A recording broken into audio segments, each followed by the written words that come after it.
Bonjour à tous et bienvenue dans cette nouvelle vidéo où on va parler psychologie.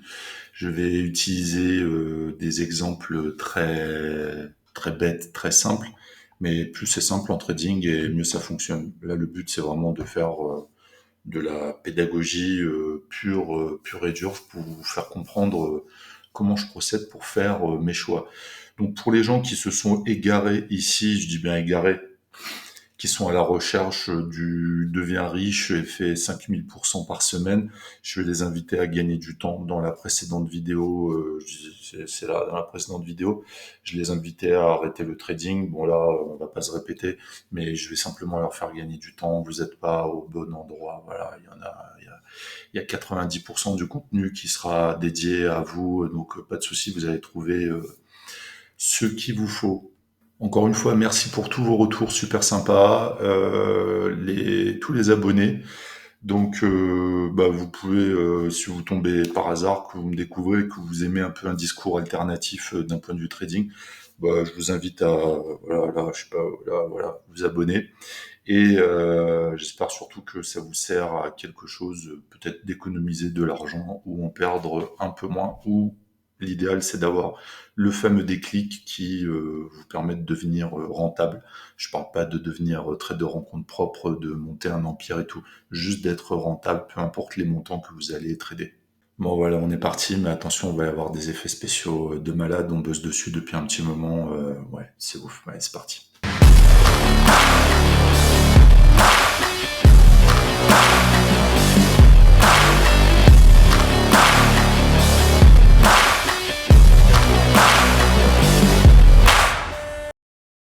Donc comme à chaque fois, ce que je dis n'engage que moi.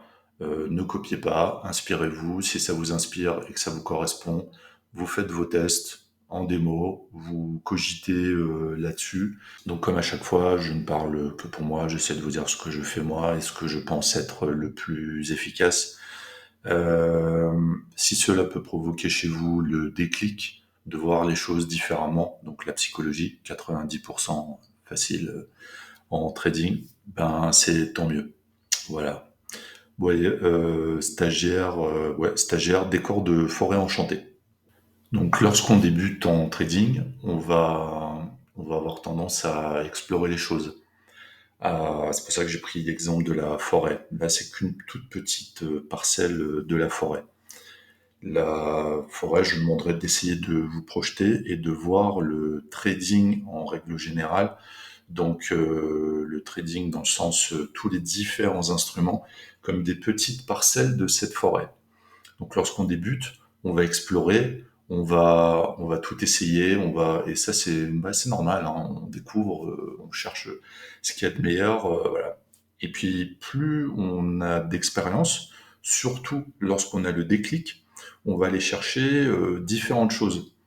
Donc généralement, si on part du principe qu'on est cueilleur de champignons, donc trader, et ben moi ce que je vais vouloir, c'est d'aller dans une parcelle où j'ai des champignons comestibles, hein, voilà. Parce que le but c'est pas d'en cueillir des dégueulasses. Et au fur et à mesure, bah, même si vous êtes, on va dire, si vous n'avez pas encore le déclic et vous n'êtes pas encore rentable, vous arrivez quand même à détecter les trades, les champignons qui sont toxiques. Donc ici là, mais pourquoi vous les cueillez malgré tout? Ben c'est là, c'est ce côté discipline, parce que pourquoi il y a plus de traders que de cueilleurs de champignons? Bah parce que s'il y avait autant de traders que de cueilleurs de champignons, il y aurait chaque jour des dizaines de milliers de morts. Voilà, tout simplement, parce que les gens vont cueillir n'importe quoi, se dire chouette, je vais me faire une super poêlée, voilà. Or que là, c'est que de l'argent. Donc c'est pour moi la différence. Et vous verrez que si on va dans la forêt, il y en a une à côté là, et que ben jamais je m'aventurerai à cueillir des champignons parce que j'y connais rien et j'ai pas envie de crever. Voilà, tout simplement. Donc je repars du principe où on parle que de moi. J'ai eu le déclic, je suis discipliné, je suis rentable. Ok. Pourquoi est-ce que je me contente de une ou deux parcelles où je vais cueillir tous les jours. Bah, parce que je les connais. Je connais généralement les dangers récurrents, les périodes. Je sais à quelle heure la nuit il y a des loups-garous ou passer une certaine heure, qu'il peut même y en avoir en journée des loups-garous. Et voilà.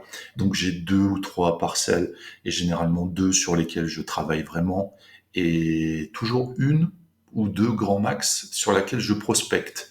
J'observe, je fais un peu de backtest, je me dis tiens là c'est pas mal.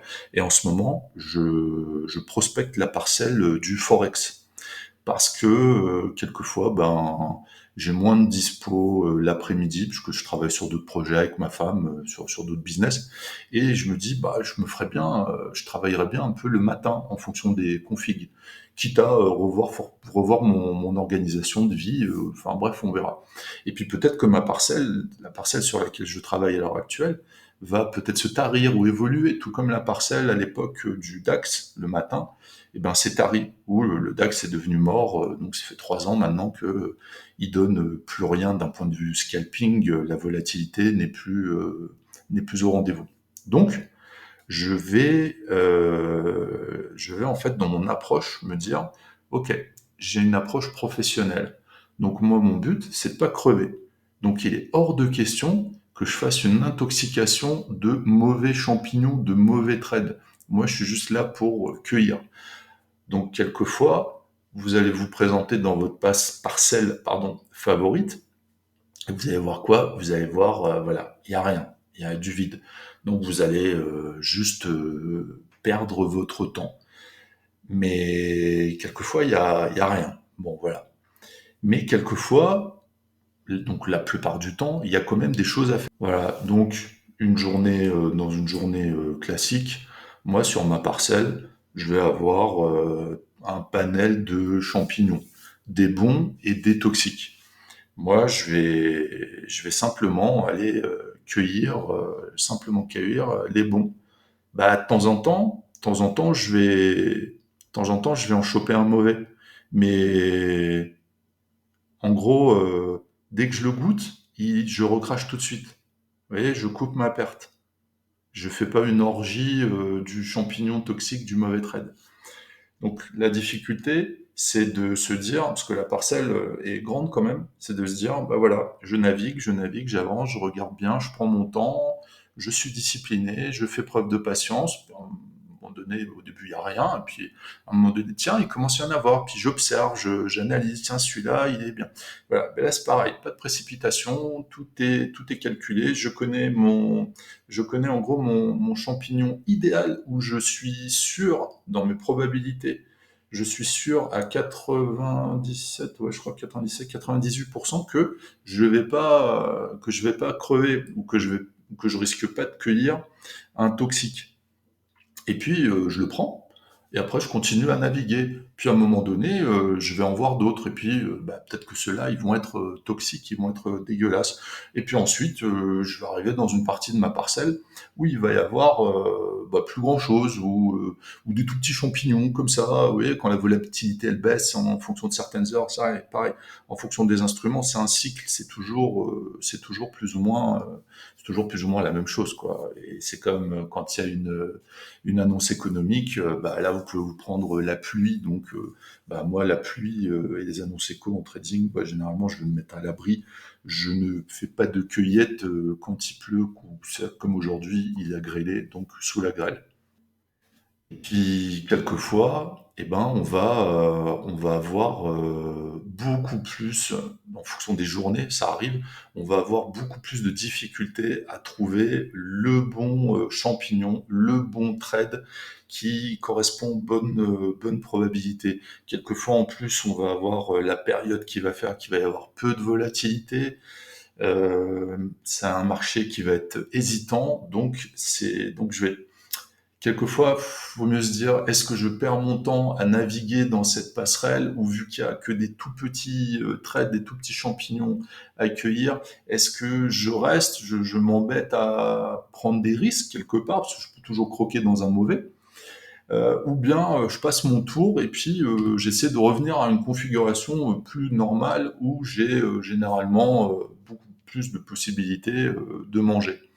Mais ensuite, il se passe quoi? C'est que en fin de journée ou en fin de session de cueillette, une fois qu'on a, on va dire, tout cueilli, plus on reste dans le marché, plus on a de chances de faire une mauvaise rencontre.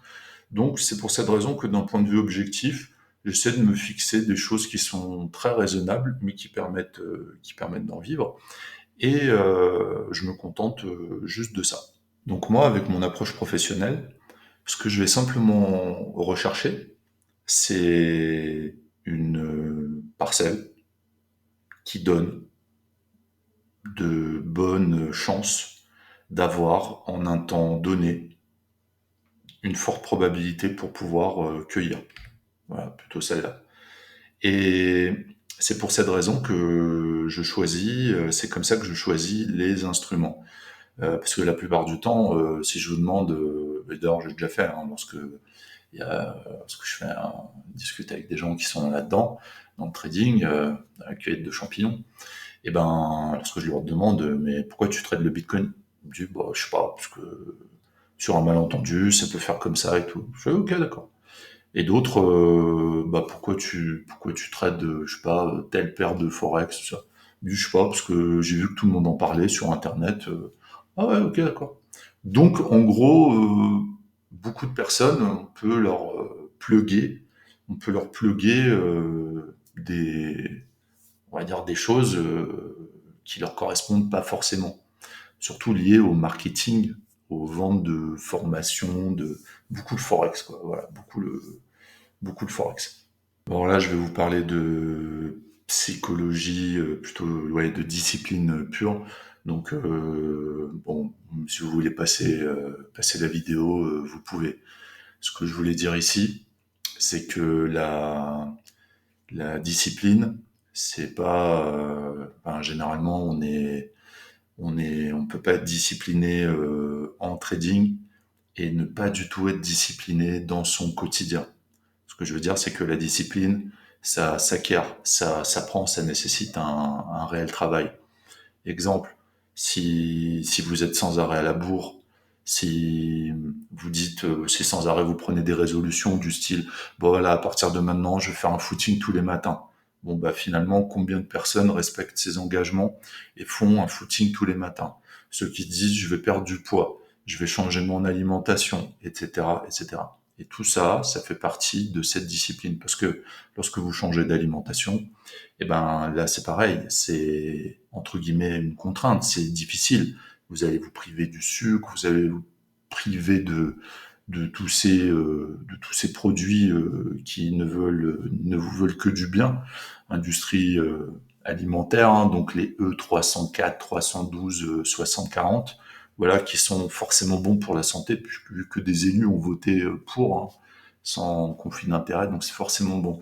Donc en fait, le trading, c'est quelque part aussi difficile que de bien bouffer. C'est des contraintes qu'il faut se mettre. Voilà. Moi, ce que j'ai mis en place, c'est une routine où, voilà, tous les matins, c'est un réveil à une heure précise et je vais au sport. Je vais au sport, je nage mes 3, 4, 5 kilomètres, ensuite je rentre, je bouffe. Je bouffe que des trucs top. Voilà, top, parce que c'est un choix. Il n'y a pas de sucre, il n'y a pas de gâteau, il y a pas de merde, il n'y a aucun produit transformé quand j'achète un truc. Des fois, je passe 3 minutes à regarder ce qu'il y a sur le, voilà, c'est comme ça. Mais c'est la discipline.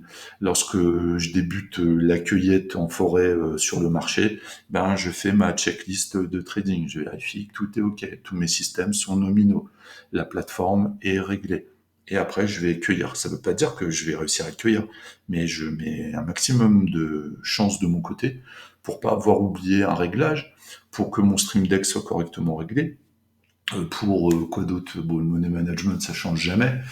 Enfin voilà, les annonces échos, l'actualité, et voilà. Et au moindre doute, je fais pas. Par contre, s'il faut faire, je fais, il n'y a pas de problème, j'hésite pas, je cogite pas. Donc là-dessus, je suis ok. Je dis que la discipline, ça s'acquiert en faisant.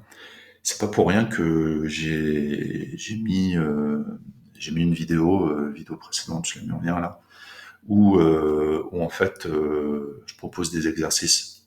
Voilà. Donc dès qu'il y en aura d'autres qui me viendront en tête, hein, voilà, je les mettrai aussi, mais c'est un réel travail. Et à partir du moment où vous allez accepter que d'une part c'est simple techniquement de cueillir, il va falloir mettre en place toute cette routine, toute cette discipline qui va autour. Alors, peu importe le style, hein, ça se trouve, vous ferez que du swing, vous ferez que du day trading, parce que le scalping, ça vous correspond pas, ou inversement, parce que vous avez pas certaines disponibilités. J'en connais qui, par exemple, comment dire, trade la nuit, donc Nikkei, voilà, trade des indices, le Nikkei, d'autres le Forex, certaines paires à des heures, voilà, parce que c'est en fonction de leur dispo.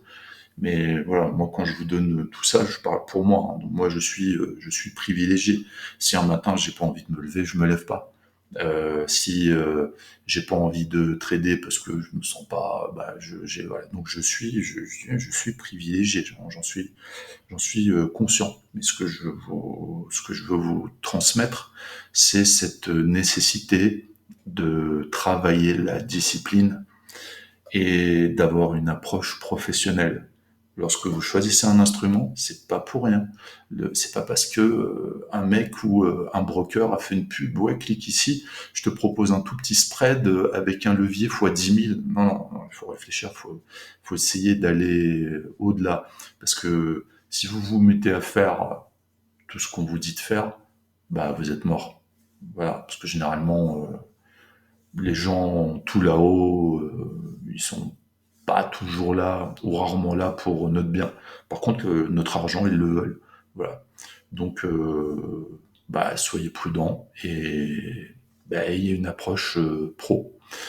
Je vous dis à bientôt pour de prochaines aventures. Peut-être pas en forêt, on changera de cadre, on ira dans l'espace ou ailleurs. Mais ouais, j'adore ces effets spéciaux, quoi. Allez, je vous dis à bientôt et puis bah, soyez prudents.